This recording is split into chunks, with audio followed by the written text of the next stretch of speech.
শুভ সকাল বন্ধুরা, বড়দেরকে জানাই প্রণাম, ছোটদেরকে জানাই অনেক অনেক ভালোবাসা। এখন থেকে ব্লগটা শুরু করলাম তোমাদের সঙ্গে নিয়ে। প্রথম থেকে লাস্ট পর্যন্ত ভিডিওটা দেখার অনুরোধ থাকলো। আশা করি তোমাদের ভালো লাগবে। আর আজকের ভিডিওটা দেখো, আজ খুব ভোরে ভোরে উঠেছি, তখন বাজে 4:45। তখন উঠেছি, দিয়ে সমস্ত কাজ সেরে নিয়েছি। আর যেহেতু যাব দিদির বাড়ি, তাই একটু ভোরে ভোরে উঠেই সমস্ত কাজ সেরে নিয়েছি। ঘর ঝাড় দেওয়া, ঘর মোছা, উঠোন ঝাড় দেওয়া, বাসন মাজা, স্নান করা সব হয়ে গিয়েছে। ঠাকুরকে জল মিষ্টি দেওয়া হয়ে গিয়েছে।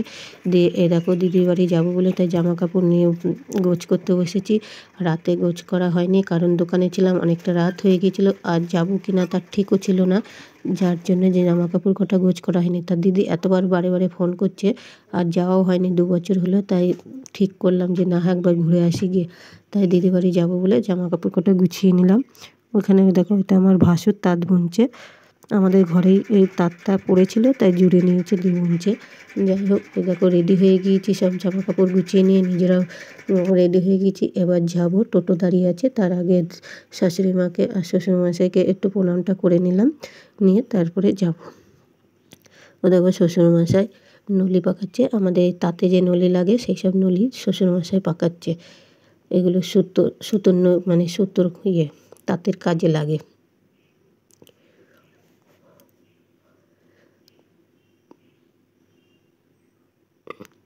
যাই হোক, দেখো এবারে রওনা হচ্ছি। টোটো বাইরে দাঁড়িয়ে আছে যেহেতু, তাই তাড়াতাড়ি একটু সেরে নিলাম, দিয়ে যাচ্ছি। দেখো ডাকতে চলে এসেছে তোমাদের দাদাভাই। আমি পেছনে বসেছি, সামনে ছেলে আছে। দিয়ে দেখো চলে এলাম ফলেয়া স্টেশনে। এটা আমাদের স্টেশন। এখান দিয়ে ট্রেন ধরে যাব কি নবদ্বীপ থেকে বাস ধরে জাগুলি যাব। দেখো জাগুলি চলে এসেছি বাস ধরে। তোমাদের আর বাসের ইয়েটা দেখানো হয়নি। এখানে দাঁড়িয়ে আছি, দিদির ছেলে গাড়ি নিয়ে আসবে, যাবো বলে। খুব রোদ, তাই ছাতাটা মেলে দাঁড়িয়ে আছি। এখানে ছেলে, এদিকের বাবা। দেখো গাড়ি চলে এসে এবার গাড়িতে চাপবো, দিয়ে তারপরে ডাইরেক্ট বাড়িতে চলে যাবো। তো এখন বেলা 2টো বেজে গেছে, জানো তো। আজকে খুব বেলা হয়ে গেছে, সেই ট্রেনটা পাইনি যেহেতু, যার জন্য দেরি হয়ে গেছে। দেখো এটা দিদির বাড়ি চলে এসেছি। ওইদিকে একটা দিদি, আর এদিকে দিদির মেয়ে দাঁড়িয়ে আছে। আজ দিদির নাতনির জন্মদিন করছে, ঘরোয়াভাবেই করছে। তা বারে বারে ফোন করছিল, আমি জানি না যে এই জন্মদিন পালন হবে, তাই আমি কিছু নিয়ে আসিনি। আর বারে বারে বলছে, যার জন্য আসা হয়েছে। তা আমার অপেক্ষায় করছিল। দেখো মেয়েটাকে আশীর্বাদ করলো দিদি, এবার আমিও একটু করে দেবো। বারে বারে উঠছে মেয়েটা, মানে বায়না করছে, খাবে, খিদে পেয়েছে। বেলা হয়ে গিয়েছে না, ছোট মানুষ কতক্ষণ থাকবে না খেয়ে বলো।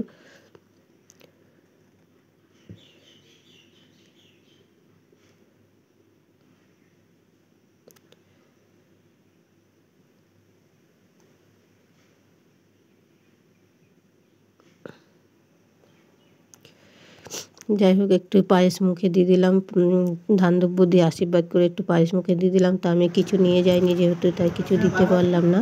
তারপরে একটা জিনিস কিনে দিয়েছি, দিইনি তা না, পরে দিয়েছি, সেটা তোমাদের সঙ্গে দেখাবো বা শেয়ার করবো।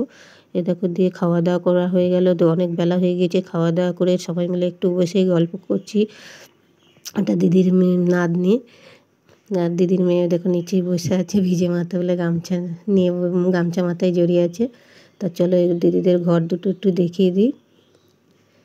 এ দেখো দিদিদের এটা নিচে 2টো ঘর আর উপরে 2টো ঘর। তো উপরের ঘরগুলো এখনও প্লাস্টার হয়নি। তা ছেলে বউ থাকে ওই ঘরেই, আর নিচেই দিদিরা থাকে। এইটা একটা ঘর, আর ওইদিকে রান্নাঘর। ওইদিকে ওই দেখো রান্নাঘর, সাইডে কল আছে, ঘরের মধ্যে দিয়ে পায়খানা বাথরুম আছে। দিয়ে দেখো বিকেলে চলে আসলাম একটু সেজে গুজিয়ে সোনার উপর দোকানে। যেহেতু নাতনিটাকে কিছু নিয়ে যাওয়া হয়নি, দেওয়া হয়নি বলে, তাই একটু দোকানে গেছিলাম। ওরাও একটা জিনিস কিনবে, তার সঙ্গে আমিও চলে গেলাম। বললাম চ একসঙ্গেই যাওয়া যাক, দিয়ে কিনে নেওয়া হবে। তাই এখানটায় এসে একটা রূপোর চেন লকেট দেওয়া দিয়ে কিনে দিয়েছি। এই দেখো এই চেনটা কিনে দিয়েছি, কেমন হয়েছে কমেন্টে বলবে অবশ্যই।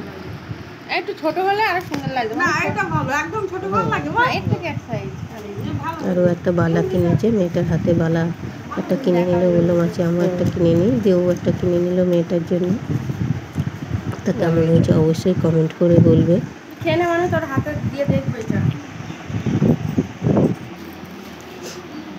দেখো রাতে জন্মদিনে সব ছেলেপেলেকে বলেছে, যার জন্য রান্নার সব জোগাড় করছে। এটা আমার জামাইবাবু, এটা তো আমার বর, ওরা দুজন মিলে রান্নার সব জোগাড় করছে। এ দেখো ওপরের ঘরে, এটা ওপরের ঘর, এখানে কেক কাটবে, এখানে আয়োজন করেছে, ব্যবস্থা করেছে সব।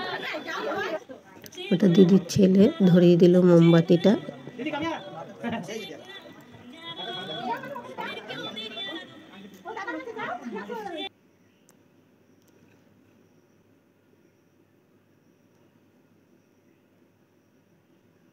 এটা দিদির মেয়ে আর এটা দিদির ছেলে, আর ছেলের বউটা আছে এই ধারে। ওই দেখো, ওই দেখো, ওটা দিদির ছেলের বউ।